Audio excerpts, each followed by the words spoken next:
The journey of building a financial foundation from a starting point of zero is often described in popular culture as a series of energetic leaps and bounds. But the reality for most people living in the middle of the American economy is far more quiet and methodical. If you find yourself sitting at a kitchen table on a Tuesday evening, looking at a bank balance that shows exactly $0 after the monthly obligations have been met, you are experiencing a situation that is common but rarely discussed with total honesty.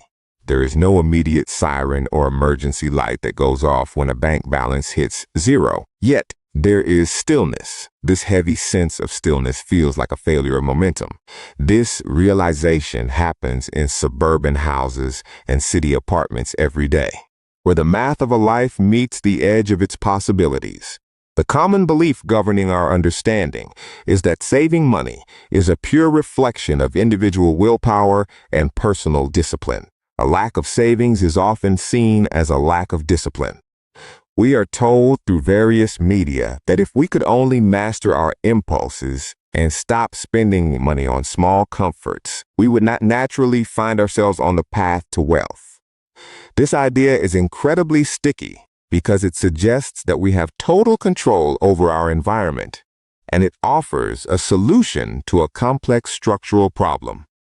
However, this belief is often a misunderstanding of how the modern economy functions for the average earner.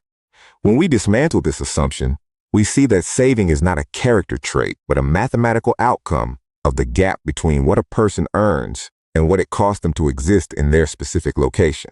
For many middle-income earners, that gap has been narrowed not by personal choices, but by the rising costs of housing, insurance, and transportation, which are the three pillars of a standard life. To suggest that a lack of savings is merely a lack of discipline is to ignore the reality that you cannot optimize a number that is already zero. This realization is the beginning of true clarity because it removes the burden of shame and replaces it with the objective task of structural management. Money is governed by a strict order of operations, and it does not respond to our emotional needs or our desire for progress if the underlying structure is broken. For example, a person might feel a deep desire to begin an investment journey because they have heard about the power of the stock market, but if that person is currently carrying $10,000 in credit card debt at a 25% interest rate, any money put into a savings account is actually losing value. The math of the debt is moving faster than the math of the growth. This is a structural trap where the effort of the individual is being negated by the mechanics of the interest. We also have to look at the reality of fixed costs versus variable costs. Many people are told to cut back on their groceries or their entertainment, but if their rent and their car payment account for 70% of their take-home pay, they are fighting a battle on the margins while the core of their ship is taking on water. You cannot save your way out of a high fixed cost environment through small behavioral changes alone. It requires a confrontation with the larger numbers. Consider the specific example of a household earning $60,000 a year. After federal and state taxes and rising costs of employer health insurance, that $60,000 often turns into $44,000 of actual usable income. This breaks down to roughly $3,666 per month. If this household lives in a modest area with a 2-bedroom apartment where the rent costs exactly $1,800 every month, they also require 2 older vehicles to get to their daily jobs. These cars cost $700 for payments and basic insurance. They have already committed nearly 70% of their total income. This is all before buying a single gallon of gas or bread. In this scenario, the margin for saving is not about skipping luxury. It is strictly a matter of surviving a single unplanned financial event. One major car repair of $1,200 represents the total potential savings of several months of perfect behavior. This is why starting from zero feels so stagnant.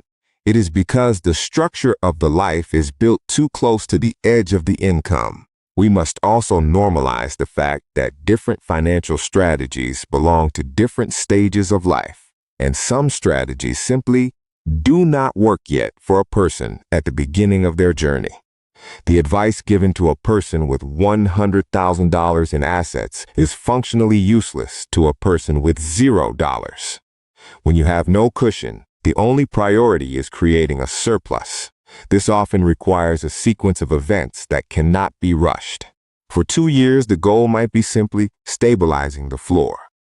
Many find this stage discouraging because there is no visible growth. However, this is the most critical part of the entire process. It is the act of moving from fragility to a position of stability.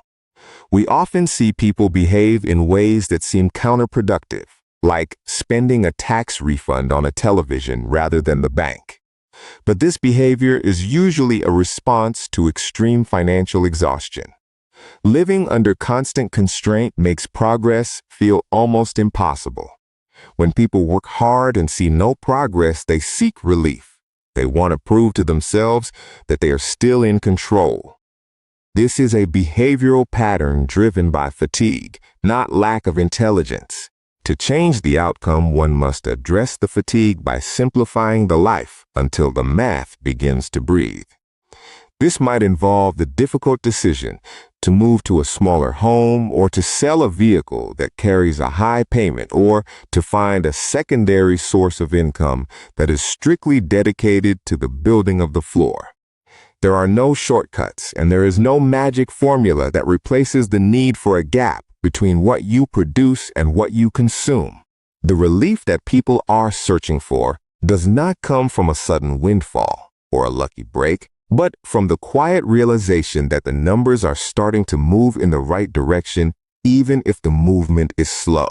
It is about understanding that wealth is a slow and structured process that is defined by constraints and trade-offs. If you choose to keep the expensive car, you are choosing to delay the savings. And that is a trade that must be made consciously rather than accidentally. Starting with zero is a test of your ability to look at life as a series of mathematical equations rather than a series of emotional failures. It requires the patience to stay in the first stage of the sequence for as long as it takes to build the first $1,000, then the first $5,000, and then the first $10,000. Each of these milestones represents a significant change in the physics of life because they provide a buffer that prevents you from falling back to zero when the inevitable challenges of life occur. The goal is to move from being managed by your money to managing it. This transition is not dramatic, and it does not happen overnight, but it is the only way to build a foundation that will last. It is the result of choosing sobering clarity over comfortable illusions. Focus on the order of operations and respect your current stage. Begin to widen the gap and create a surplus for long-term security. The process of saving is the deliberate and repeated act of preserving the difference between your earning power and your cost of living.